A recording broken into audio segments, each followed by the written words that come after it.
Bismillahirrahmanirrahim. Assalamualaikum warahmatullahi wabarakatuh. Waalaikumsalam warahmatullahi wabarakatuh. Alhamdulillahirabbil alamin. Wassalatu wassalamu ala asrafil anbiya'i wal mursalin wa ala alihi washabbihi ajmain. Amma ba'd. Jadi pengajian kita pada malam hari ini sedikit penjelasan tentang Ka'bah kan. Jadi sebelum itu waktu setelah Baitul Ma'mur diangkat ke langit kan, ke Raf-Raf kan, setelahnya ini beberapa waktu kemudian dibangunlah ganti Baitul Ma'mur tadi kan. Dia bangun lagi. Jadi ceritanya Baitul Ma'mur itu sebelum ada Ka'bah. Iya, sebelum ada Ka'bah tuh. Jadi kita biar tahu bahwasanya sebelum ada Ka'bah itu dulunya di bumi ini ada Baitullah, Iya. ada Baitul Ma'mur. Iya. Jadi suatu waktu kan diangkat sama Allah Ta'ala ke langit kan, ke Raf-Raf. Setelah itu dibangun lagi. Namanya Baitul Ardi namanya itu. Kata lainnya Baitullah kan. Jadi sudah siap dibangun. Di dalamnya itu kan ada 3 tonggaknya itu. Tiangnya dari kuning-kuning itu kan. Kalau aslinya dulu itu memang cahaya kuning. 3 di dalam Ka'bah itu. Yang tengah-tengah itu itulah cahaya kita tuh. Yang kiri kanan tuh jalan malaikat. Gitu. Jadi waktu Isra Mi'raj kan jalan tengah orang tuh. Jibril burak tuh kan. Makanya nggak sanggup sampai di Raf-Raf kan. Nggak sanggup Jibril ke atas kan. Sebabnya bukan jalan dia. Yang di tengah itu. Iya. Jadi balik lagi Jibril tuh. Mengikuti jalan dia. Baru sampai dia ke atas lagi.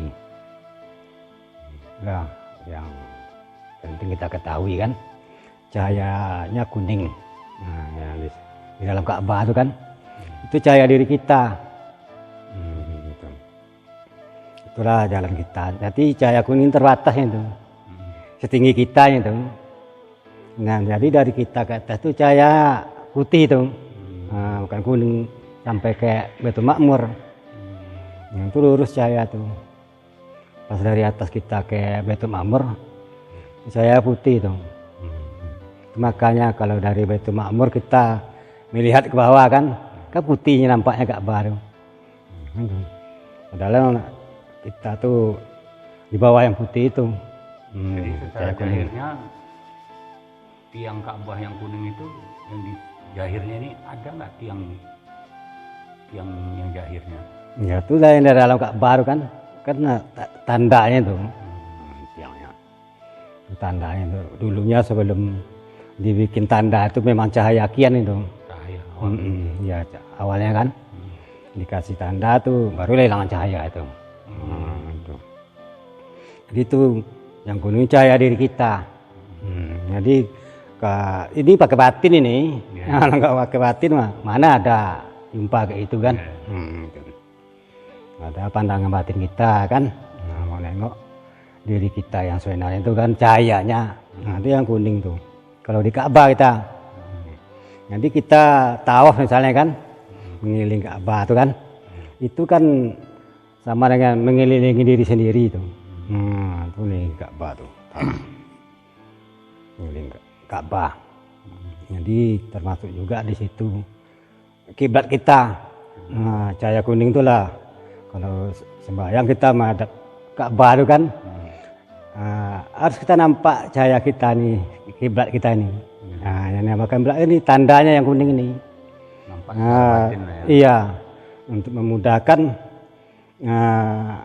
menghubungkan ketika sholat itu dengan Rabbul A'la. Di situ jalannya tuh diri kita itu, diri kita yang batin kan. Diri kita yang batin. Kuning. Itu Iya. cahaya kuning tadi setinggi diri kita yang jahir. Iya. Nah, pas itu. Jadi pas takbir itulah kita ikuti jalan dulu ke atas ke Rabu Allah. Angkat takbirnya itu. Nah, itu. Tapi ini kan dalam diri kita masing-masing ini. Nah, yang zahirnya itulah Ka'bah yang di Mekah itu kan. Itu. Jadi kalau untuk sholat dalam cahaya itulah kayak kita lurus ke atas itu sampai Rabu Allah. Batasnya di atas tuh cahayanya tuh kalau hampir ke namanya kan. Tuh kayak awan yang segumpal tuh.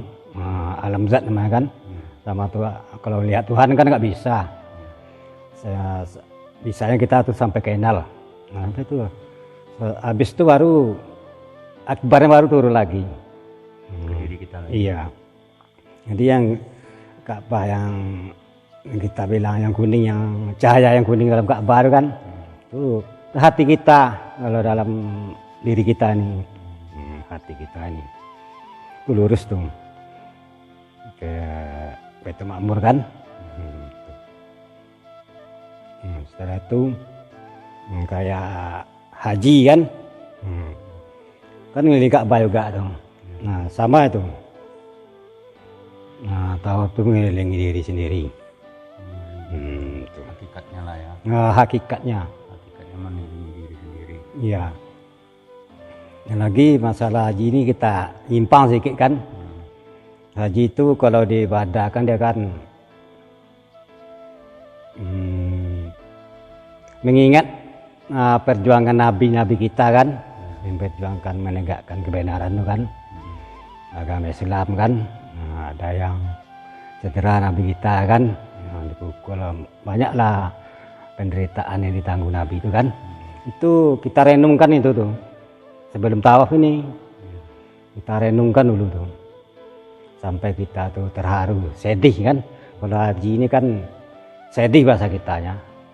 Arti haji itu sedih. Iya sedih. Jadi kita renungkan dulu sejarah perjuangan Nabi itu kan, kayak Nabi Ismail, Nabi Ibrahim kan, diajar. Kita renungkan dulu. Nah, sementara kan, kalau udah terharu kita, baru kita lakukan untuk apa? Tawaf, mengelilingi diri sendiri itu. Gitu. Jadi kalau tentang apa yang diragukan penyampaian saya tadi kan, mana kira-kira yang kurang jelas kan. Nah, kalau mau tanya dulu sebelum disambung cerita kita ini kan. Nah, satu saya mau tanya Bang. ya. Saya pernah membaca suatu hadis Nabi Shallallahu Alaihi Wasallam bahwasanya Nabi bersabda itu hari Jumat itu adalah haji bagi orang fakir atau bagi orang yang tidak mampu. Yang mau saya tanyakan, bagaimana mengibadahkan haji bagi orang yang tidak mampu itu di hari Jumat itu? Ya. Ini hadis ini agak doif kan, agak ada lemah-lemahan sedikit nih. Tapi baiklah sedikit saya kasih penjelasannya kan. Kalau masalah haji hari Jumat di masjid kita masing-masing kan, atau di kampung kita masing-masing, itu ini ibadahnya ini, nah, bukan mengibadahkan. Nah, caranya seperti yang tadi juga kita renungkan dulu kisah-kisah Nabi memperjuangkan agama Islam ini kan, sampai terharu lah kita. Itu waktu merenungkan itu waktu di masjid. Iya, udah di masjid kita. Sebelum adzan Jumat. Iya, sebelum adzan Jumat. Mengibadahkan namanya kan, sebelum masuk waktu sholat Jumat. Itu. Sebelum khutbah kan. Kan duluan kita sana tuh. Setelah kita renungkan kisah Nabi Ibrahim kan, Nabi Ismail sama Siti Hajar kan, baru kita lakukan mengelilingi diri sendiri itu. Tapi ini pakai batin juga, sebenarnya ibadah namanya kan, pakai batin juga. Pejam mata itu. Iya, pejam mata. Kalau belum senior lagi kan. Itu. Jadi kita lihat dalam diri kita itu cahaya kuning. Nah ini dua hari wasu kiri nih. Nah, itu cahaya kiblat namanya kan. Nah, Ka'bah. Itu yang kita kelilingi dengan batin kita. Kelilingnya sama kayak orang sawah. Iya, tapi kita nggak bergerak dari tempat itu kan. Nah, pakai perasaan aja mengelilingi itu. Dari kanan ke kiri. Nah, itu dari kiri lah dulu. Dari kanan ke kiri. Iya sama tuh. Iya, lawan jarum jam tuh. Berlawanan kan ke kiri. Nah, itu ukurannya tergantung kita ya tuh. Jangan terlalu lama kali kan. Sebabnya tuh kalau udah pas dia tuh putarannya kencang tuh, nggak bisa kita ikuti dengan jalan kaki tuh. Yang keliling itu pandangan kita atau Ya, ada juga wujud kita keliling? Itu pandangan tuh, perasaan kita kan. Nah, kita yang mengelilingi diri kita, perasaan kita itu disebut pandangan kan. Kita kenal cahaya kuning itu kan. Nah, kita kelilingi yang kita kenal tuh.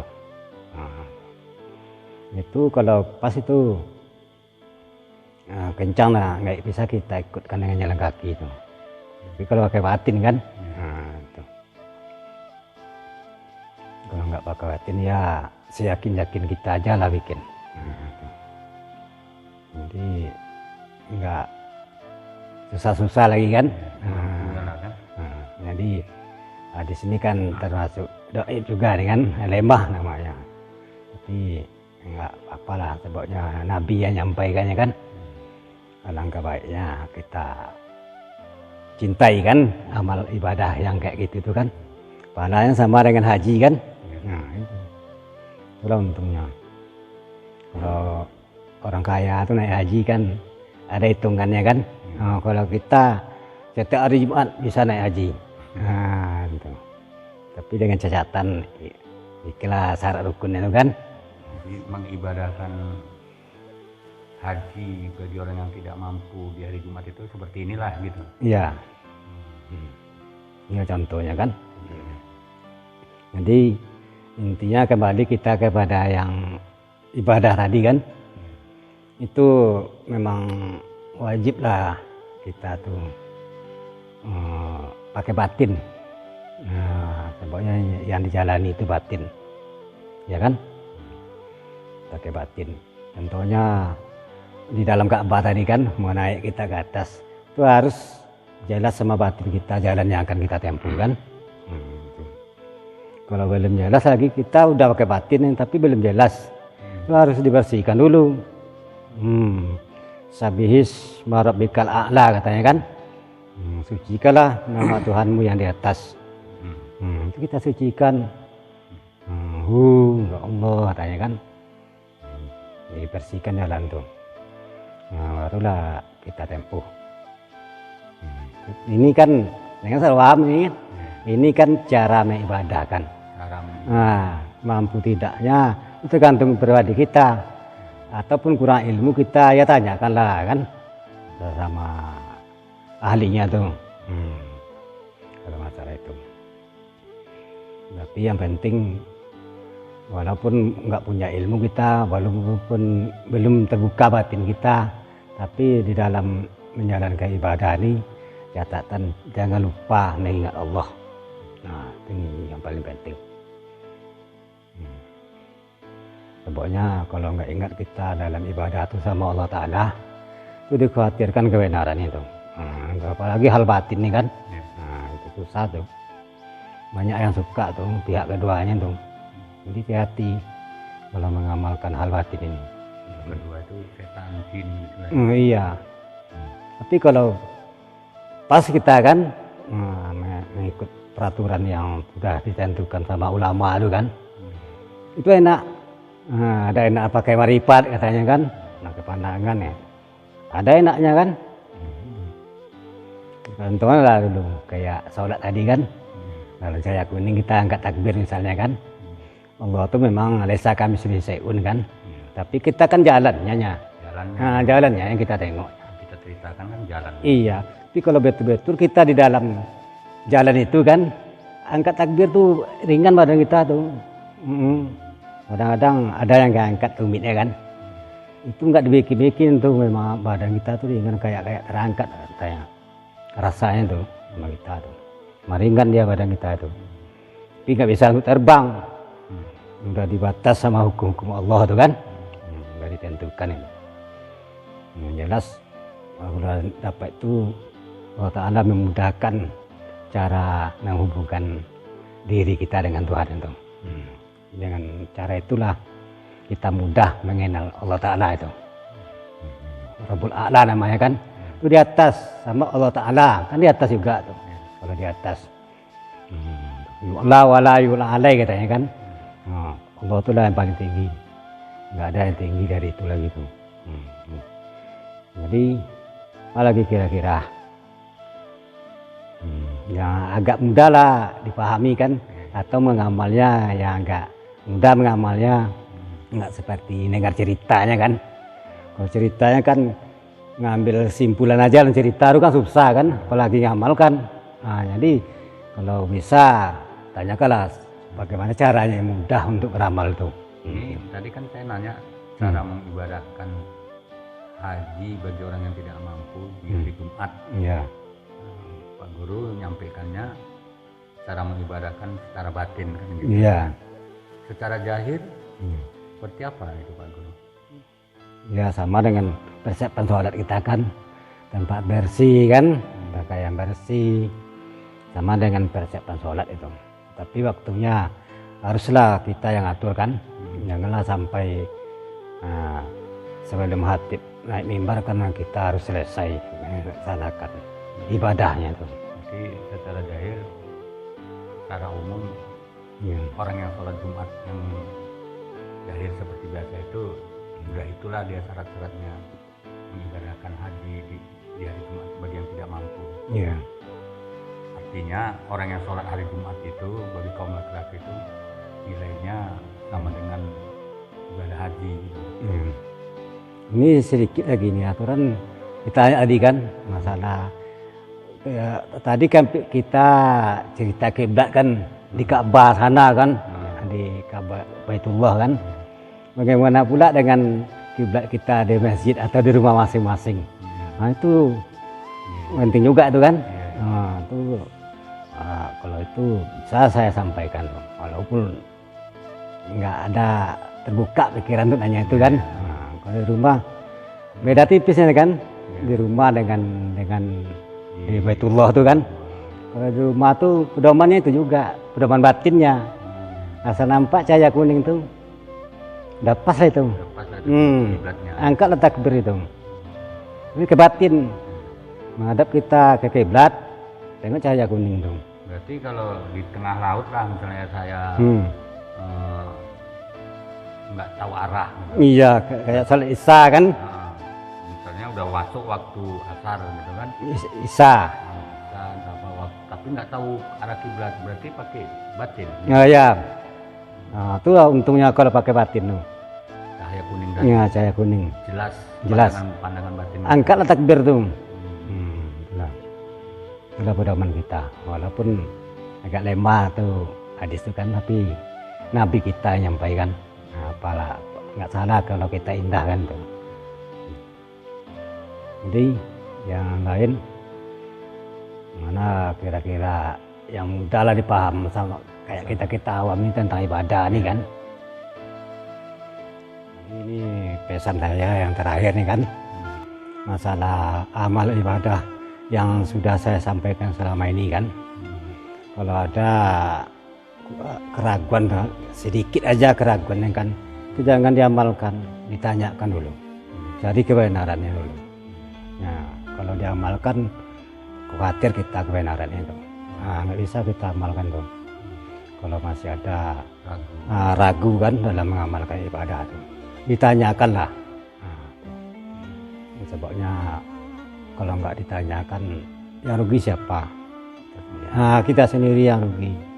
Jadi buat sementara malam ini cukuplah dulu pengajian kita kan. Ya, Pak. Gimana kurangnya saya mohon maaf kan. Rumah ini udah tua ini kan. Dan saya akhiri dengan assalamualaikum warahmatullahi wabarakatuh. Waalaikumsalam warahmatullahi